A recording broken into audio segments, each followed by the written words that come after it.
ওম নমঃ শিবায়। হর হর মহাদেব। নমস্কার প্রিয় দর্শক বন্ধুগণ, মকর রাশি তথা মকর লগ্নের জাতক জাতিকাদের ক্ষেত্রে এই চলরত ফেব্রুয়ারি মাসের 10 তারিখ থেকে শুরু করে 15ই ফেব্রুয়ারি এই যে সময়কালটা, এই সময়কালটা কিন্তু আপনাদের জীবনে এক আভিজাত্য প্রতিষ্ঠার এক অন্যতম সময়। কারণ এই সময় কিন্তু আপনাদের লগ্নে রবি তথা মঙ্গলের একটা সমাবেশ থাকবে, অর্থাৎ মঙ্গল থাকবে উচ্চস্থ অবস্থানে এবং রবিও থাকবে কিন্তু আপনাদের সম্পূর্ণ লগ্নে। যার কারণে কিন্তু এই সময়ে আপনাদের যে এনার্জি বা আপনাদের যে কনফিডেন্স, পাশাপাশি আপনাদের যে কাজের যে একটা আবেগ বা একটা এনার্জি, সেটা কিন্তু এই সময় অনেকটাই চরম ঊর্ধ্বতনে থাকতে দেখা যাবে। এনার্জিকে ঠিকভাবে প্রত্যেকটা দায় দায়িত্ব আপনারা সম্পন্ন করতে পারবেন। এক কথায় বলা যেতে পারে আপনারা কিন্তু সব কিছু জীবনে আপনারা হাসিল করতে চলেছেন, সব কিছু দিক থেকে কিন্তু একটা উন্নতি দেখতে পাবেন এবং বিশেষ 3টি শুভ ঘটনার সম্মুখীন মকর রাশি তথা মকর লগ্নের জাতক জাতিকারা কিন্তু এই সময় পেয়ে যাচ্ছেন। প্রথমে বলি, আপনাদের রাশিতে আপনাদের লগ্নে যেহেতু রবি তথা সূর্য থাকছে, তো 10 তারিখ থেকে 12 ফেব্রুয়ারি পর্যন্ত রবি আপনার নিজের রাশিতে অর্থাৎ মকরে অবস্থান করছে। কিন্তু আবার দেখা যাবে যে বিষয়টি 13ই ফেব্রুয়ারির পর কিন্তু রবি আপনাদের লগ্ন ছেড়ে আপনাদের দ্বিতীয় ঘরে কিন্তু প্রবেশ করবে। এছাড়াও আপনাদের দ্বিতীয় ঘরে এখানে অবস্থান করছে রাহু, বুধ এবং শুক্র, এই 3টি গ্রহ। এবং পরবর্তী সময় কিন্তু আবার দেখা যাবে যে বিষয়ে 13ই ফেব্রুয়ারি থেকে কিন্তু রাহু, বুধ এবং শুক্রের সাথে সূর্যও কিন্তু আপনাদের দ্বিতীয় ঘরে প্রবেশ করবে। তো আমরা প্রত্যেকেই জানি জ্যোতিষশাস্ত্রে দ্বিতীয় ঘর হলো ধন ও বাণীস্থান। এখানে 3টি গ্রহ শক্তিশালী অবস্থানে থাকার কারণে, পাশাপাশি 13 তারিখের পর থেকে সূর্যের এখানে সমাবেশ একান্ত একটা আর্থিক বিপ্লব ঘটাতে পারে। তৃতীয় ঘরে আপনাদের শনি অবস্থান করছে, যা আপনাদের রাশির অধিপতি। তো তৃতীয় ঘরে রাশির অধিপতি শনি অত্যন্ত শুভ ফল দেয়। এটি আপনার পরাক্রম ও সাহস বৃদ্ধি করবে। অনলাইন প্ল্যাটফর্ম থেকে একটা দীর্ঘমেয়াদী সফলতা কিন্তু আপনারা এই সময় পেতে পারবেন। এরপরে যে বিষয়টি হচ্ছে, আপনাদের ক্ষেত্রে কিন্তু আপনাদের ষষ্ঠ ঘরে থাকছে দেবগুরু বৃহস্পতি, তাও আবার বক্রী অবস্থায়।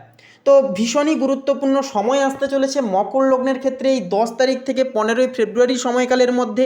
তাই আপনাদেরকে বলি, অবশ্যই এই সময়কালটিকে কাজে লাগিয়ে অবশ্যই আপনারা বিশেষ কিছু করে তুলবার চেষ্টা করুন এবং যতটা পারবেন কাজে কনসেন্ট্রেন্স বজায় রেখে ডেডিকেশন মাফিক কাজ করবার চেষ্টা করুন। একটা দুর্দান্ত ফলাফল কিন্তু আপনারা পেয়ে যেতে পারবেন।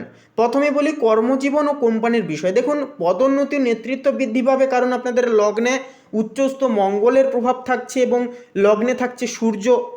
যার কারণে আপনি কর্মক্ষেত্রে একছত্র আধিপত্য বিস্তার করবেন। আপনি যদি কোনো কোম্পানির লিডারশিপ রোলে বর্তমান থাকেন, তবেই বলবো বন্ধুরা, 10 তারিখ থেকে 12ই ফেব্রুয়ারি এই যে সময়টা আপনার ক্যারিয়ারের সেরা সময় হতে পারে। কর্পোরেট জগৎ, দেখুন দ্বিতীয় ঘরে বুধ ও শুক্রের উপস্থিতিতে আপনার কথা বলার ধরন বা কমিউনিকেশন স্কিল অন্যদের অনুপ্রাণিত করবে, অনেকখানি মুগ্ধ করবে। যারা মার্কেটিং বা পিআর কোম্পানিতে আছেন, তাদের বড় কোনো ডিল একটা কিন্তু এই সময় ফাইনাল হতে দেখা যাবে। তবে আবার যে বিষয়টি দেখা যাচ্ছে যে 13ই ফেব্রুয়ারির পর, অর্থাৎ 13 ফেব্রুয়ারি থেকে যেহেতু রবি আবার আপনাদের লগ্ন ছেড়ে দ্বিতীয় ঘরে যেহেতু প্রবেশ করবে, যা গেলে কিন্তু সরকারি কাজ বা উচ্চপদস্থ মহলে আপনার যোগাযোগ দক্ষতা অনেকখানি বাড়বে। আর্থিক দিকের বিষয়ে বলা যেতে পারে যে আর্থিক দিকের বিষয়ে কিন্তু আপনার চার্ট অনুযায়ী এই সময়কালে একটা হঠাৎ প্রাপ্তির যোগ কিন্তু লক্ষ্য করা যাবে।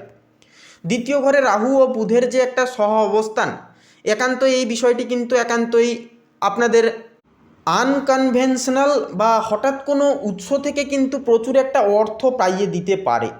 শেয়ার বাজার বা পৈতৃক সম্পত্তি বা কোনো পুরনো বিনিয়োগ থেকে বড় অঙ্কের একটা টাকা আপনার হাতে আসতে পারে। বুধ এবং শুক্রের প্রভাবে এই সময়কালে কিন্তু যথাযথভাবে ব্যবসায়িক যোগাযোগ বাড়বে বা দীর্ঘমেয়াদী লাভ কিন্তু প্রশস্ত করতে পারবেন, সুনিশ্চিত করে চলতে পারবেন। পারিবারিক ক্ষেত্রে বলি, বাণী এবং পরিবারের ঘরে যেহেতু রাহু থাকছে, দ্বিতীয় ঘরে রাহু থাকায় আপনার কথায় খুব ধার থাকবে। 13 তারিখের পর রবির প্রভাবে পরিবারের বড়দের সাথে মতভেদ কিন্তু একটা হতে পারে, তাই বলবো কথাবার্তায় সংযম রাখুন। শুক্র দ্বিতীয় ঘরে থাকছে, যা থাকায় আপনি সঙ্গীর জন্য দামি উপহার কিনতে পারবেন। প্রেমের ক্ষেত্রে এক ধরনের লাক্সারিয়াস বা বিলাসিতা ভাব কাজ করবে। তবে রাহুর প্রভাবে সন্দেহ, অর্থাৎ সঙ্গীকে নিয়ে সন্দেহ কিন্তু একটা দানা বাঁধতে পারে। তাই বলবো অহেতুক সন্দেহ থেকে আপনারা বিরত থাকুন এবং অবশ্যই স্পষ্টপুষ্টি কথা একান্ত নিজেদের মধ্যে বজায় রেখে চলুন। তৃতীয় ঘরে শনি থাকছে এবং দ্বিতীয় ঘরে থাকছে বুধ। তো এই যে একটা কম্বিনেশন শিক্ষার্থীদের জন্য কিন্তু এই সময় একটা দুর্দান্ত এবং চমকপ্রদ পরিবর্তন আনতে চলেছে। বিশেষ করে যারা টেকনিক্যাল রাইটিং, তার পাশাপাশি জার্নালিজম বা আইটি বিষয় নিয়ে পড়াশোনা করছেন, আপনাদের জন্য 13 এবং 15ই ফেব্রুয়ারি অত্যন্ত সৃজনশীল হয়ে উঠবে, সৃজনশীল সময় হয়ে উঠবে। আপনার সাহস ও একাগ্রতা অন্য স্তরে কিন্তু পৌঁছবে। আপনারা কিন্তু অনেকটাই এই সময় কৃতিত্ব আধিপত্য বিস্তার করতে পারবেন শিক্ষাগত ক্ষেত্রে। এবারে স্বাস্থ্যের বিষয়ে কথা বললে দেখুন, মঙ্গলের প্রভাব আপনাদের লগ্নে থাকছে, সঙ্গে সূর্য। সেক্ষেত্রে রাশিতে উচ্চস্থ মঙ্গল থাকায় রক্তচাপ বেড়ে যাওয়া, অত্যাধিক রাগ বা মাথায় একটা আঘাত পাওয়ার একটা সম্ভাবনা থাকে। তাই তাড়াহুড়ো করে বলবো, গাড়ি একেবারেই চালাবেন না, হঠকারিতা হবেন না বা রাগান্বিত হয়ে কাউকে কোনো রকম কোনো কথা এই সময় দিতে যাবেন না। রবির প্রভাব যেহেতু থাকবে লগ্নে, পাশাপাশি রবি আবার পরবর্তীতে যখন আবার দ্বিতীয় ঘরে যাবে 13 তারিখের পর, তখন কিন্তু ডান চোখে সমস্যা, মুখে বা দাঁতের ব্যথায় কিন্তু আপনারা সংক্রমিত হতে পারেন। শনির প্রভাব থাকছে তৃতীয় ঘরে থাকার কারণে কানে ব্যথা বা ঘাড়ের সমস্যায় বা কার্ভিকাল একটা সমস্যা কিন্তু কিছুটা দিতে পারে আপনাদেরকে, বা কিছুটা কষ্টে কিন্তু আপনারা যেতে পারেন। সেক্ষেত্রে বলবো, প্রথম ঘরে মঙ্গল এবং দ্বিতীয় ঘরে গ্রহের সমাবেশ মকর রাশির জন্য একটি বিশেষ রাজযোগ তৈরি করছে।